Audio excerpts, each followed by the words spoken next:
You have said menopause is one of the biggest unaddressed public health issues of our time. Could you imagine if a bunch of men's penises were shrinking? She goes, it would be a national emergency. Somebody joins this club every single day, and we've got to make sure that they know what's coming. 1 in 10 women consider leaving their jobs because of their menopause symptoms. If you had to pull one other finding that every policymaker or employer or anybody should lose sleep over, what would it be? Hey everyone, it's your friend Lisa, and welcome back to MenoPositive. I recently uncovered some killer stats I want to share with you. Did you know only 14% of women learn about menopause through their doctor? 14. That's 1-4. I also learned that almost half of all medical schools in the UK do not have mandatory menopause education on their curriculum. Even more shockingly, in the US, only 31% of OBGYN residency programs. Okay, so these are people specializing in obstetrics and gynecology. Only 31% have any menopause curriculum at all. This blew my mind. That's why I wanted to speak with today's guest, who hasn't just been talking about change, she's been driving it. Over the last few years, Laura Biggs has surveyed almost 40,000 women across the UK and US through the Mega Menopause Survey, uncovering huge gaps in menopause care, all the workplace blind spots, and the systemic barriers women are still facing. But she hasn't stopped at data. Laura, she's like a talented orchestrator. She is taking all these blunt instruments and turning them into beautiful music because she is one of the amazing women behind Menopause Mandate, an organization campaigning for meaningful, measurable change that impacts women like you and me. Today, we're going to unpack some of the findings from her research, celebrate the wins, and ask the bigger question, what still needs to shift? If you see menopause as part of your life success strategy, then you need to know about Laura Biggs and Menopause Mandate. And I know you're listening because you want to be part of the change too. So before we jump in, can you do me a big favor? Hit the follow button or maybe rate the show so we can keep building this community and bringing you guests, doing things to ensure we all have a more positive menopause experience. Laura, welcome to MenoPositive. Oh, thank you for asking me on. It's so great to have you here. I want to start with this amazing quote. You have said, menopause is one of the biggest unaddressed public health issues of our time. Do you believe we are at a tipping point? I hope we're at a tipping point. I mean, when the world that we are in, we're talking about it all the time and we're meeting people in this circle. But I do think it is a bit of an echo chamber and that we find people that are talking about it. I know that there are still millions of women who don't know about it and haven't been told, haven't been taught because it wasn't part of their education curriculum. So I hope we are, because we are starting to hear of it, everywhere on Instagram. There are books about it. There's been TV programs about it. There's magazine articles about it. But there's still the generation of women before us who are entering their early mid-40s who come up to me and say, can I talk to you? Or what should I do? And when should I consider, this change of life? So I hope we're at a tipping point, but I still think there is so much to be done, because I think if you're in it, then you've probably heard about it and you can find out about it. But if you're entering it or you're in your 40s, then I don't think we are reaching those women. No, I think that perimenopause time is still an interesting moment or time period. I was talking to a friend the other day and she goes, oh, I just haven't been sleeping well. I think tonight I'm gonna take a sleeping tablet. And I messaged her afterwards and I said, I just want to check in, are you doing anything to help yourself with your sleep? Are you okay? And she's like, I'm taking bucket loads of magnesium and lavender spray. And she's doing all this stuff. And she goes, I think I just need this sleeping tablet, to get me back on course. And she's in her mid-40s and I haven't yet. I just said, well, listen, as your menopause friend, If you need anything, if you want to talk about anything, let me know. But it's funny that even, that age group is still, when you're in it or entering into it, they don't know what it is. No, and it's also, I think it's still perceived. Perimenopause, people don't think about it. Actually, it's 42, 43, 44 when your fertility starts to change, which indicates perimenopause. And women, I know because we were that woman. And, the conversation we just had a little bit before we come on air, because I was having fertility issues, I didn't want to know about, I was like, I don't want to hear that word because I'm still hoping and praying that I'm going to be able to have a baby. So menopause was not something, or perimenopause, that I wanted to know about. And I also think if you're still having your cycle, if you're still Yeah. having your period, you're definitely not thinking about it No. because it's just Yeah. not a thing. So, and we'll get onto that more. But for everyone listening who may not be aware of everything you do, can you introduce Menopause Mandate and your mission? Yeah, well, Menopause Mandate is a campaign group, and it was set up by accident, really. I'd started to do talks in menopause, Let's All Talk Menopause, where we bring medical professionals in, because I was experiencing it, and I was doing something similar in a different field. And I went on a midlife retreat to celebrate my 50th birthday, which was in COVID. So I had a retreat the year after. And on that retreat, I met a lady called Mariella Frostrup, who I obviously knew from, well, I didn't know her personally, but I knew of her. And we got chatting, and she'd just written a book called Cracking the Menopause. And we were just chatting about what else needed to be done. And anyway, a week or two back from that retreat, Mariella got in touch with me. She said, Laura, I need your help. I'm trying to gather everybody I know in the world of menopause because I was speaking to Carolyn Harris, who's a brilliant MP in the UK, and we're really frustrated. There's this one prescription fee that was due to be signed off that's been just basically, the can's being kicked down the road and it's costing women a fortune and it just needs to get sorted. So we're on a mission and we want to gather the troops. So I joined this Zoom call, not knowing what to expect, but it was like the who's who in world of menopause. And, there was Penny Lancaster was on the call, Davina McCall was on the call, Gabby Logan was on the call, Mariella, and all these people that, you see on the TV or you hear on the radio, just, these two brilliant women gathered everyone they knew and just said, look, we're not going to put up with this anymore. And Mariella said to me on the call, Laura, you can help build a website, can't you? And I was like, yeah, I can. Okay, well, but let's build a website and let's get a campaign going. And that was how Menopause Mandate started. It actually started as Menopause Manifesto for about 48 hours, but then we got a really angry author who said, can you change the name, please? Which we did. And actually, I'm pleased we did because Mandate's much better anyway. And Mandate was born. And it was literally born. My husband built the website. And we said, let's. So our main ambition for that first time was just to get that one prescription fee changed. So we launched the website, I think, in April. And by October, we'd managed to get the one prescription fee through. And was that in 2022? Yes. Yeah. Okay. Yeah. So that all changed. So it was very, very quick. But what we asked people to do as well is send in their stories. And that's where we kind of were overwhelmed at the scale of this. Because we'd seen it happen in the Me Too movement, when people were sending in their stories. I said, well, we need to ask these women to send in their stories. And they were literally, I talk about it like Harry Potter. I mean, they were coming in online, but we were getting hundreds and hundreds of stories. And one day I went into the office and my husband was crying. And I said, why are you crying? He said, these stories from these women, it's just, we have to do something because they were, they were exactly, they were desperate, these ladies. So we started to publish the stories and we published a book. So the stories all went into one book. And yeah, that's how Menopause Mandate started. But we are there to raise awareness, educate, and campaign. So to keep menopause high on the media, political, and corporate agenda. So we help everybody understand it better.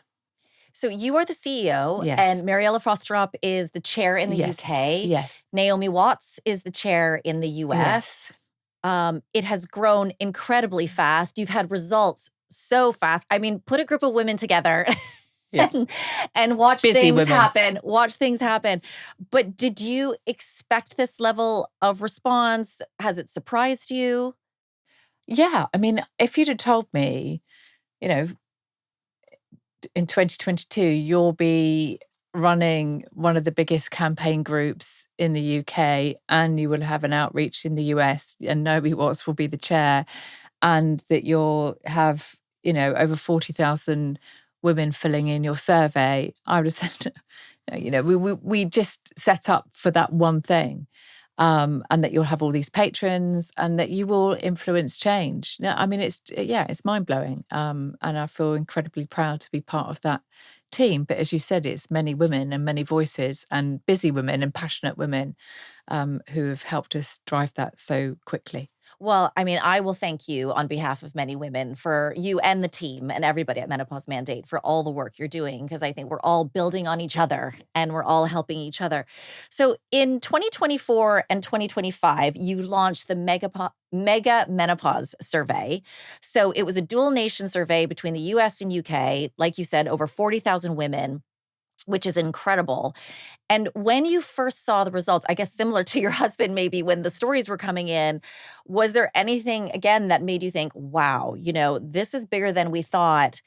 And out of that research, what made you then identify the areas you were going to focus on? Yeah, I mean, there was two big things that came through. The symptoms, especially in the US, hot flashes or hot flushes here, they seem to be the one symptom that people will say, oh, she's in the menopause, or look, she's in a hot flush, or get night sweats. And that was quite low down the list of symptoms. I think it was number 7 out of the top 12. Hot flushes was number 7. But the number 1 was brain fog, and quickly followed by anxiety. But brain fog, this big issue that we all kind of, flippantly say, oh, it was my brain fog, like we used to say baby brain fog. But actually this is stopping women work. This is stopping women function at what you would say is our prime in our life. So, so we had to go and investigate that and more. And it was okay. That was the US and the UK. So that symptom came up high. So that led us to a partnership with UCL to investigate what is brain fog and why does it impact perimenopause and menopausal women. And there was 2 really. There was the other one was actually the level of frustration. And we are really careful at Menopause Mandate that we don't GP bash because it's not their fault, because as you said in your intro, they're not trained. The level of frustration of women not getting the treatment or the advice from their GP, and the fact that they would go and see their GP and many, many, many women, and I can't remember the exact stat, but many, many, many women in the survey are offered antidepressants as a first course of treatment. Oh my gosh, I did note that stat. Yes, good. Because I've heard so many stories about this as well. Yes. 47% of women are prescribed antidepressants for menopause symptoms. Yeah, which is just mind-blowing. And obviously, they don't help. I mean, they will take the edge off of things, but they don't help the primary symptoms of menopause. And it's just that is the first thing, because and that is costing the NHS way more than it is to give people HRT if you choose to take it. So they were the things. So it felt like, okay, well, we've got to investigate this brain fog and take it seriously so it doesn't kind of, brain fog, and just get kind of flippantly said. And we've got to try and help women and GPs understand menopause better. So that led on to our 40 plus campaign. Well, and that was interesting too, because so I think some other data from the research, 97% of women say menopause impacts their quality of life. We've already said 14% of women, only 14% had learned about menopause from a GP. There was a few other killer ones that I thought in terms of like the how they got HRT. I think in the UK, maybe almost half of women had HRT in the first conversation with a doctor, but 92% of women in the US, it took multiple visits to a doctor before anybody even started talking about HRT. I mean, it's mind-blowing. And let's talk about your win, because Menopause Mandate recently celebrated a major victory for women's health. So in the UK, menopause is now part of the NHS over 40 health check. Congratulations. I mean, this is a big deal and has taken so much work Yes. from everybody. But explain what this means for women and what they should be expecting from their GPs. Well, I'll go back to why it's so important. I mean, can you believe, and I think, if we sit here in 5 years' time, you'll say, can we believe that it wasn't ever mentioned? I mean, how can you go for your midlife health check with the one thing that is absolutely guaranteed to happen to you unless you die? And no one said, actually, in this decade, you'll start to experience some changes to your periods. And that's the start of perimenopause. And when you do, you need to come back, or you need to read this leaflet, or find out more, educate yourself. Or if you are having symptoms already, let's make you an appointment. I still can't get my head around that no one was telling anyone. They'd tell you, they'd ask you how much you're drinking, how much you're eating. They'd tell you about heart. They'd tell you about diabetes. They'd tell you about lifestyle. But no one said, actually, this is the transition time. We had Dr. Mindy Peltz on the show the other week, and she was saying, like, basically a major organ is shutting down. Yes. And she was like, and nobody's telling you about it, what the impact of that is going to have. And who else did I interview recently? Laura Dowling, the fabulous pharmacist. And, she jokes as well. And she's like, could you imagine if a bunch of men's penises were shrinking? She goes, it would be a national emergency, and like Viagra and whatnot would be like in vending machines at every train station. So it is incredible. Or that nobody even saw the pattern early on, that even as a GP or a doctor, women walking in 40 plus, why do all these women keep having these symptoms? What's going on? But it's joining up the dots. And I also, take it back to if young girls, 10, 11, 12-year-old girls had a health check, we wouldn't not mention, oh, you will start your period soon, and this is what's going to happen, and this is what you should expect. We would not so essentially, well, we've let that happen. Anyway, it's crazy, but we've changed it. So there's the 40 plus campaign was our big one after the one prescription fee.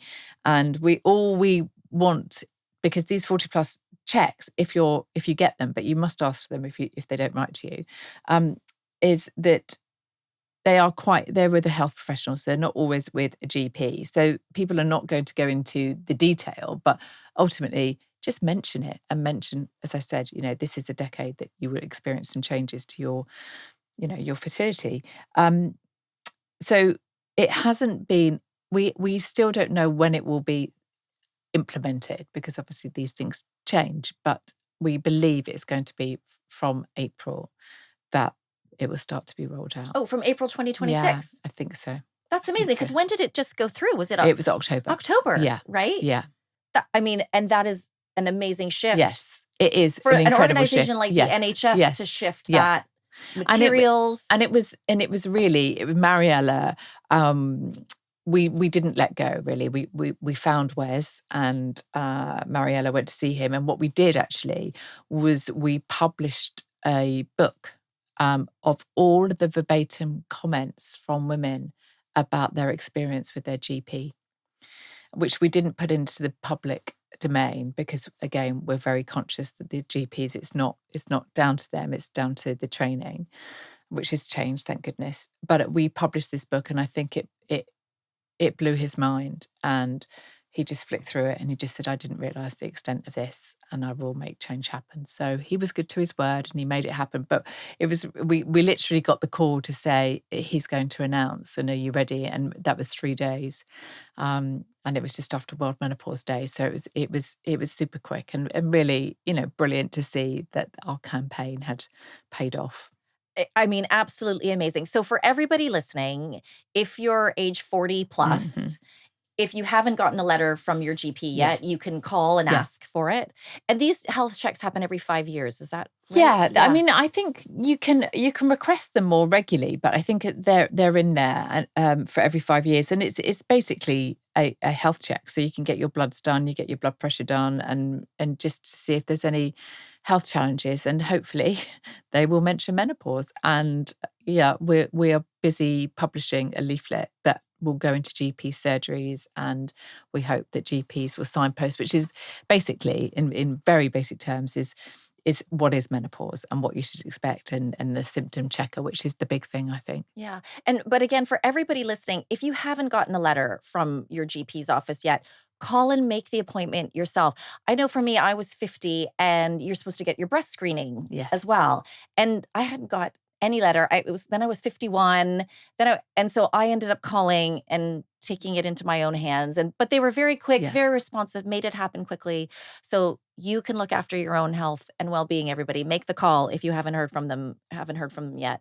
Can we just also, for those again that may not know, I mean, this HRT prepayment Mhm. certificate, that was one of your first wins, like you Yes. said, but can you explain that to everybody? Yeah. So if you take HRT, you might be on 3 or 4 different types of HRT. So you might be on estrogen patches, you might have a vaginal estrogen, you may have a top up of gel, and you will have your progestogen. So you could have. I was actually on 3 or 4 different types. And actually, when I first started taking HRT, it was when there were shortages. So they would only give you a month's supply at a time. So literally every month I could be in for 30 quid with your prescription charges, which is a lot of money.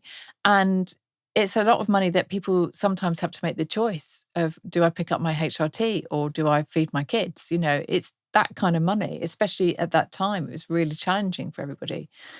So the one prescription fee now is that you can do a prepayment certificate, and I believe it's just over £90. And you can then get all of your HRT for annually for that fee, which is just, I mean, it just makes such a difference, because it is the difference of, £400-500 a year potentially. And also, I think women in many cases are the center of their Mm. household. And I always think it's like when the oxygen masks fall down from Yes. the sky, like when you're feeling good, and Yes. then if you're feeling your Yeah. best, then your family can Yes. feel their best as well. And that can be at home and at work as Yes. well. What's your view on testosterone? Because that's not covered yet, is it? No, testosterone, and it's wrong really that it's not, because it is a hormone that we lose, and it's a hormone that if you choose to take HRT, then you can replace it. And some GPs will prescribe that off license. And off license sounds like a really scary thing, like, oh, I'm testing this out. Lots of people take testosterone off license, and lots of women take it, but we take the man's version off license, which is a bit tricky, and it's the gel, and it's in a pack, and you have to kind of decanter it and put a pea-size amount on. So they are just about to license a female product called Androfem, which you can get it privately, but you will soon be able to get that on an NHS certificate. Oh, that's Yeah, amazing. so they are licensing it in the UK. So I think, I don't know the time frame, but it has got a UK license. Oh, wonderful. Mm. That's amazing news. Yeah. I mean, and you mentioned the estrogen Yes. shortages. Because this is in the US and the Yes. UK. I Mm. mean, this is making headlines as well. Yes. Is it just big pharma catching up, or what do you think is behind all that? Or more women? I mean, they just weren't ready for. I think they weren't ready, and there wasn't a public health campaign. So it was, it's been, as you said, 14% of people are finding out from their GP. We're finding it out from things like this, from TV programs, from books, from friends. So yeah, it is the pharma companies catching up, and it is the distribution. There's lots of, and you hear about the shortages generally. You'll hear about the shortages on Instagram, and then we will tell, the NHS or the National Formulary. Actually, we're hearing about shortages. What's the situation? And then the pharma companies start to answer. So we'll hear about it on Instagram, generally, people will say, oh, there's shortages. Have you heard what's going on? Well, another thing to thank Menopause Mandate for, though, is it's like you have a direct line into Yes. somebody, or the somebody who knows Yes. somebody Yes. who can then Yeah. come back and Yeah. answer on Yeah. behalf of all Yeah. women. So yet Yes. another big Yeah. thing to be thankful for. What we try and do is speak to experts to say, actually, if there is a shortage here, what is the alternative? Because the frustrating thing is, when I went to my pharmacy once, I got a good estrogen was out of stock, which is the progesterone hormone. And the pharmacist just said, oh, that's out of stock. And I said, okay, how long has it been out of stock? And he said, oh, a couple of weeks. And I said, oh, so are lots of women not getting their progesterone? He said, yes. And I said, really that's quite that you shouldn't take one without the other. Yes. I said, well, do the women know that? And even in the survey, we can see that some people are not understanding the dosages and the absolute requirement to take the two. I'm not a doctor, so I'm not going to go into detail. You have lots of brilliant doctors on here. But it was just the point that the pharmacist wasn't actually saying anything, just saying, actually, this, I can't prescribe the two. I have to prescribe them together. So we try and help, and if we hear of anything like that, then we'll quickly go online, and we'll quickly produce a podcast, or we'll produce social media graphics, so we can tell people very, very quickly what's going on. Yeah. If you had to pull one other finding that every policymaker or employer or anybody should lose sleep over, what would it be? I've got to say that 1 in 10 women consider leaving their jobs because of their menopause symptoms, which is, that is just such a loss of brilliant talent. And those that consider, there's actually, we believe, 1 in 4 that actually do not leave the workforce, but will leave their job and maybe do something less stressful or part-time or a different job because they haven't got their symptoms under control, and they haven't managed their symptoms because they don't know how to, and they leave their jobs. And then we're losing great teachers, we're losing great professionals. There's a story that I'll share with you about how important it is that women at this stage of life do understand their symptoms better. And I think that's, to me, losing brilliant women at the prime of their lives is something that we can't just let happen. I want to talk about that more. We're going to take a quick break, and we'll talk about women in work when we're back. Quick favor before we start. If this conversation is resonating with you, could you do me a favor? Hit the follow button or rate the show. It really does make a big difference. Laura, okay, your research has shown that menopause, as you were saying, is quietly pushing women out of the workplace. I'm not even sure if it's quiet anymore. Honestly, this stuff really pisses me off because, like you said, they are prime earning potential. What is the real cost of this for women and society? It's huge. There are more midlife women in the workplace than any other age group. And if 1 in 10 of those women are considering or thinking of leaving their jobs, then that's such a talent drain. And if you think about this, you think about our male counterparts, and you think about, actually, 45 to 55 is that trajectory that men do this. And actually, what we're seeing is that women start to not take the promotion, not go for that next job, not do that career move, because it's this time where they're feeling this change and not understanding this change and not getting the right support for the change, that they start to think, I don't want to do that job anymore, or I don't want to go for that promotion. And I always share a couple of stories. One is a super powerful one. I was invited with a group of Menopause Mandate and other people in the menopause world into the Old Bailey. we were meeting a group of judges at the Old Bailey, which was absolutely fascinating. And there was this brilliant judge called Nigel. And he said, I'm really, really passionate about this because I speak on behalf of the people that give evidence, and that actually what they needed to do is ensure that people giving evidence had the ability to say, actually, I'm going through a menopause and sometimes I can't find the words, or sometimes I can't remember people's names. So it's not that, so that was actually being talked about in court, which is brilliant. Amazing. But Nigel was so passionate about it because his wife was a super, super successful barrister. And he said that the industry, the law society, nearly lost his wife from her work because she was going to leave her job as a very successful barrister because she was in court and couldn't remember people's names, couldn't get the words out. And she thought, there's something going on here. Is this dementia? There's this big change. And she wasn't sleeping at night. She was having night sweats and just felt terrible. And she was about to give up. And then I think they watched Davina's program, and the kind of neurons went, this is what's going on. This is it. So she got prescribed HRT and felt much better and didn't leave the profession. So that's someone who, found her way. There are millions that don't find their way. So we've got to understand this better. And I suppose with Menopause Mandate now and the menopause action plans coming in, that workplaces will understand and support women through this transition. But also, as you rightly said, women have to advocate for themselves, and that we can be our best supporters.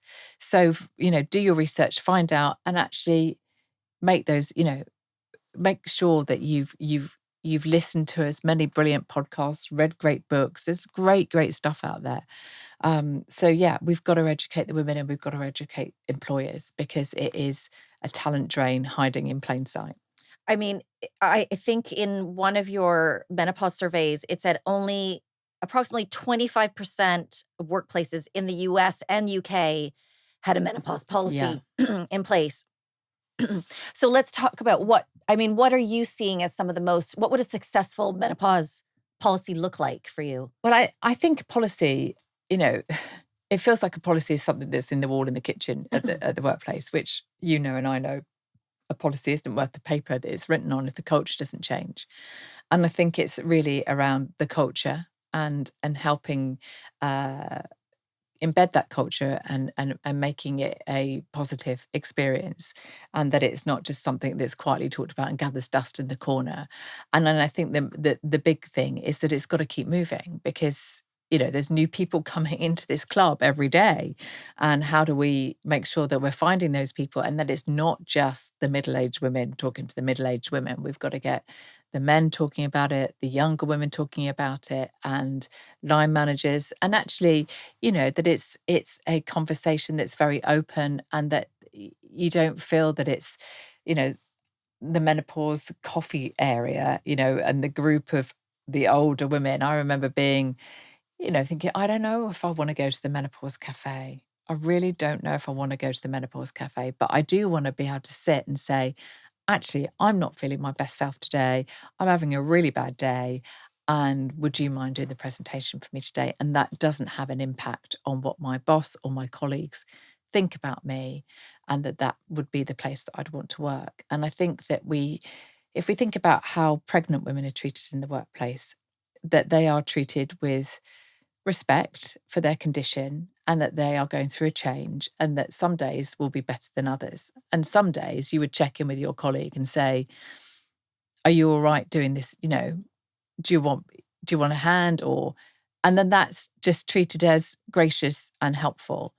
And that it's not just about putting a fan on women's desks. It's, what we're hearing from women is they want flexibility and they want understanding.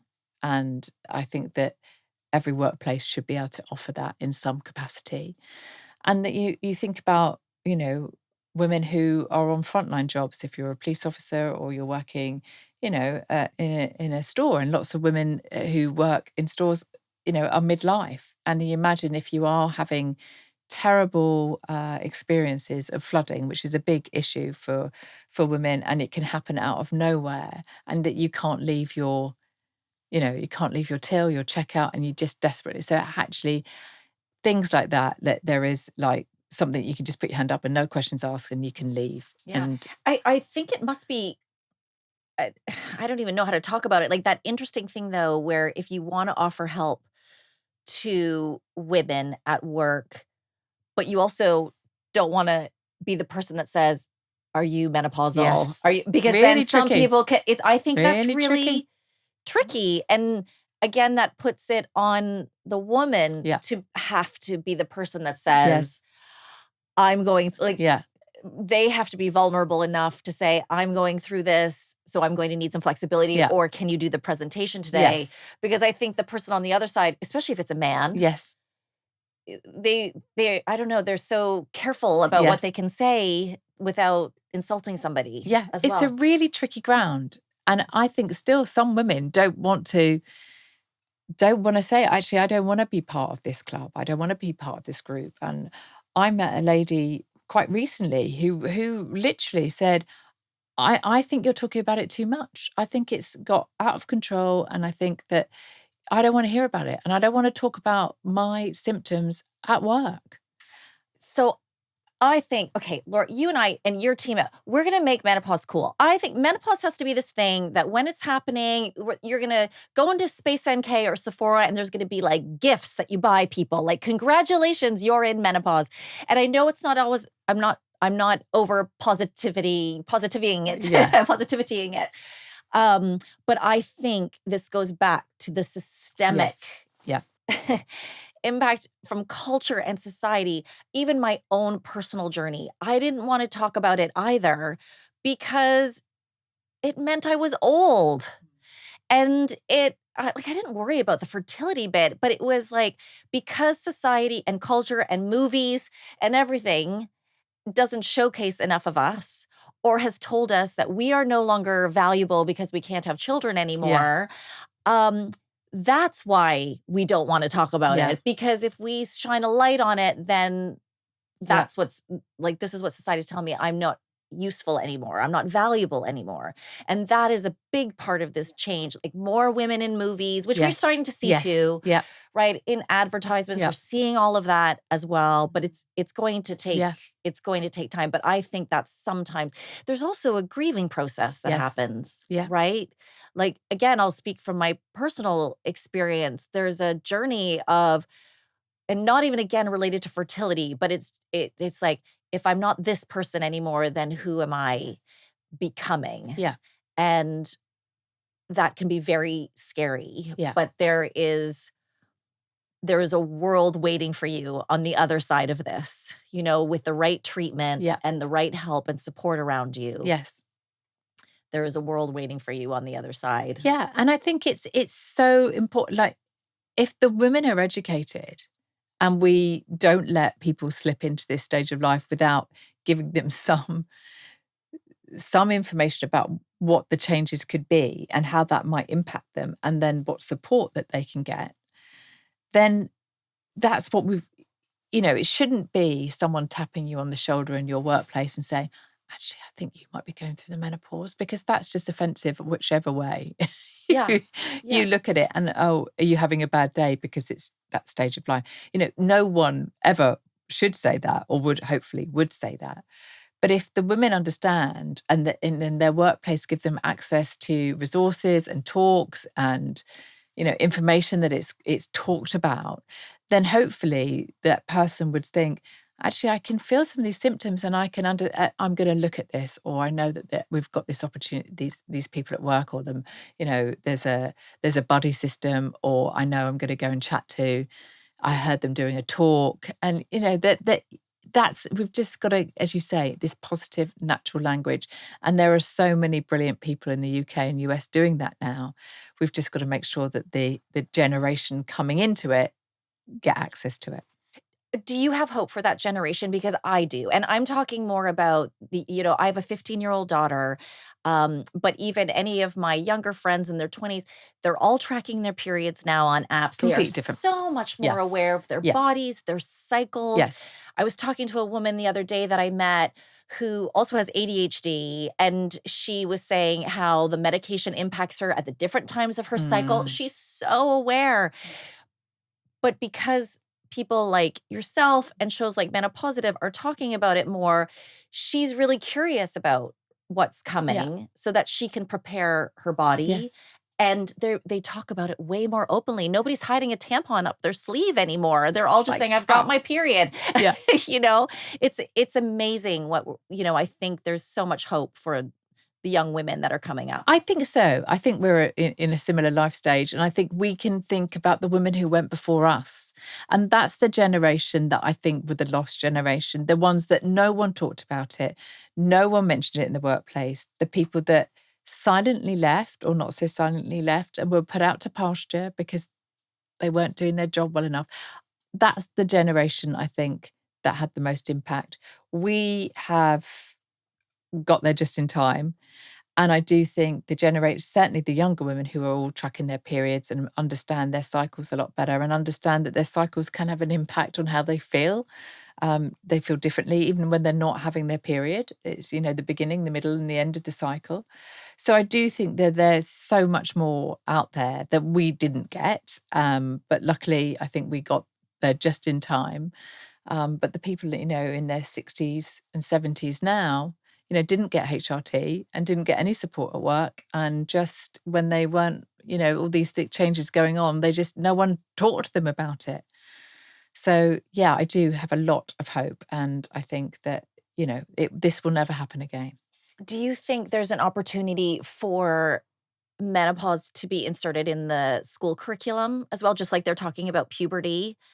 Yeah, I think it is actually now. It's in PHSE. They do talk about it. And I think that that's really important, especially I've got a 20-year-old son. And so I went through perimenopause and he went through adolescence at the same time. So that was an interesting time in our house. And now he said, actually, if I'd have known then, it would have been much easier to understand what you were going through. Maybe. And also for their teachers as well, Yeah. because, teachers are in a frontline job. And often, you'll have a midlife teacher and she's teaching adolescent kids. And that is, a chemistry lesson right there, even in an English lit. Absolutely. Now, I like to say that menopause isn't a Yeah. choice. It's inevitable. We're all going to go Yeah. through it. And like you said, women are entering it every day. But how we experience it, it is. What do you see as the top 3 priorities then for women to feel supported? What do you think government, policymakers, employers, what are the top 3 priorities for you?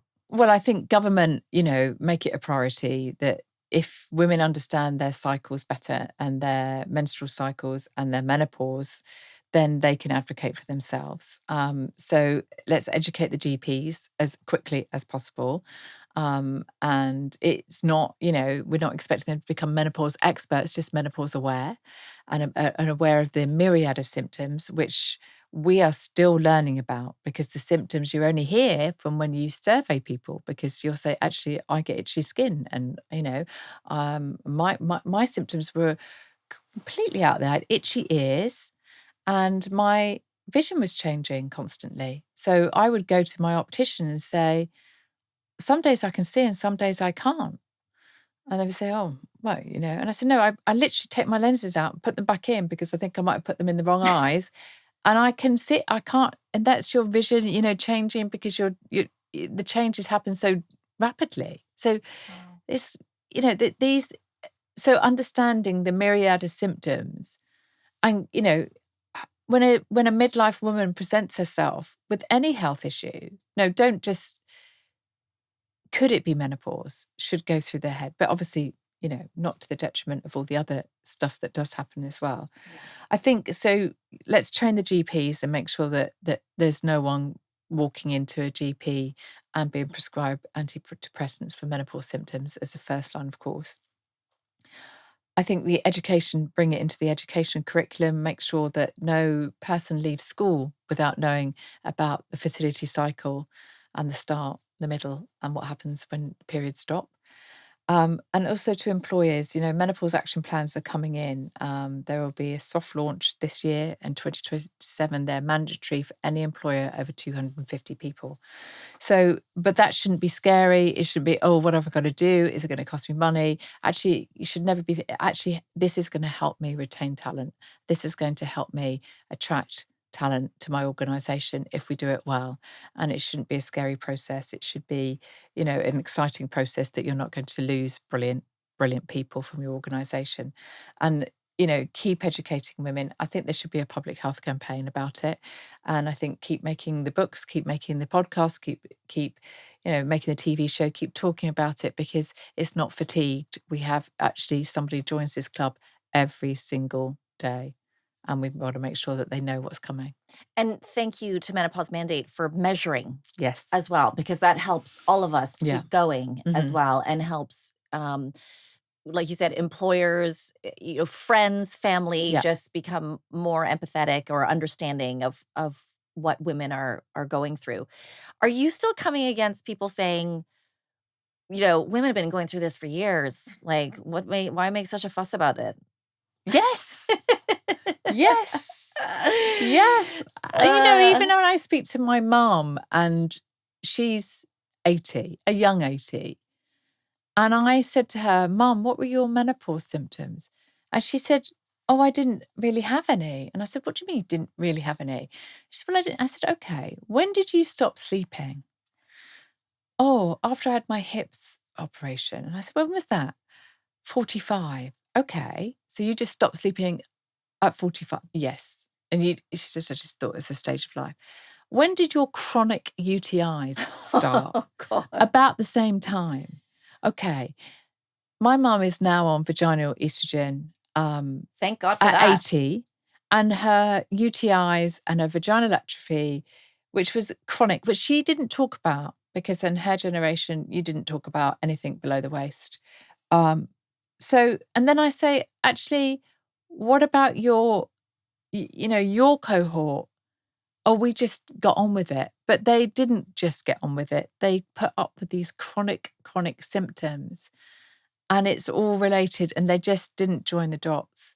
So, yeah, there are still, I talk about the woman that I met recently who was a similar age to me, who just said, stop talking about this. I've just, was really found it actually. But would we actually say that to adolescents? Stop talking about periods? No. No, you got to keep going. Yeah, We're going to keep absolutely. going. Education is the key. And if you're well informed and educated, there's a great information out there. And I think that's brilliant. And it's not too late. Like my mum at 80 is, her life is a lot easier with vaginal estrogen. Also now her sister's on it too. Amazing. Yeah. Amazing. And I think the more we talk about it, the more we normalize it. Yes. As well. Yes. And that's important. So you've brought together politicians, business leaders, campaigners, celebrities. I mean, who has surprised you the most as an ally? I think the celebrities, really, because I think they get a bad rap that they're just doing it because it's good for their profile. And I think that jumping on a bandwagon, and but actually the women that we've got supporting us are so brilliant. They don't get paid for it. They give their time. They give their social media accounts, and they come to our talks, and they know that by their voice helps us reach so many more. We were at an event in New York, and Naomi Watts came, and Naomi Watts came to a workplace event to talk about menopause with a room full of 100 people. And I just think, she has got so much going on in her life. She's, a Hollywood actress. She's an author. She's on TV all the time. And she drove herself, arrived, and just her story is so powerful that for those 100 women, that's life-changing. And they will tell. So I think the women that I've met that give their time to share those stories, they're not benefiting from it personally, but they are helping so many people. Yeah, they're helping lift everybody Yeah. else up and making it okay to talk about it. Yes, absolutely. Is there a door that you're still finding hard to open? I think you've got to keep pushing those doors, because even if you think you're there will be some, like the 40 plus, we're still not there. We still don't quite know how it's going to be rolled out. And you've got to, consistency, persistency, just keep pushing. And no, I don't think all the doors are ajar, I'd say. I don't think they're particularly open, and we've got to make sure that we keep pushing. When will you ever, like, pop the champagne, Laura? Like, when do you ever get permission to pop the champagne? Well, I think, Mariella and I talk about actually how much, and I said to her, well, we've still got so much to do, even though we keep talking about it. I think because I've got, I'm back at the school gates because I had a child late in life. So I'm now meeting the women coming into their 40s, and they are coming up to me and saying, oh, I'm going to see my GP. What should I do? So, there is still so much to do. So yeah, no, I'll carry on. I think and I meet so many amazing people. So it's good fun. I did see a post on Instagram, though. Somebody was saying that how it changed their day. Instead of starting the day with all the things they had to do, Yes. they took a minute to say, look at all the things that I've done. Yes. So do take time. Yes. To acknowledge all the work that you have done, even if it is today, I just knocked on 3 more doors. Yes. Please make sure you do that. And for anybody listening who is really fired up now, what's the most powerful way they can get involved with Menopause Mandate? I think follow us on Instagram, sign up to our newsletters, come along. But we do walks to the park. When we send out our survey, fill it in, share it with your friends, because that's powerful. That does make change happen, and people listen to that survey. We had a 72 question survey go out last year, and 15,000 people filled it in, and that's huge. And we get a lot of content, and people are starting to look at that. So the biggest thing you can do is follow us, share our content, and share our survey. And when you go to your GP, ask for your 40 plus health check, and if they don't mention menopause, mention it to them. And if you could fast forward 5 years, I think we started the conversation here actually, but what would success look like? Success would look like that every GP surgery has a leaflet or a QR code linking something to say, this is where you can find out more about menopause, that every GP would be aware of menopause. And so when 40 plus women present themselves with some symptoms that could be menopause, that is talked about. And that it is as you say, it's a positive stage of life, and it's not something to be worried or scared about or concerned about. And actually, if women are educated, they become their best advocate. So that we all walk into this stage of life, and, as Davina often says, it's your second spring. I'm so grateful for everything you and the team are doing behind Menopause Mandate.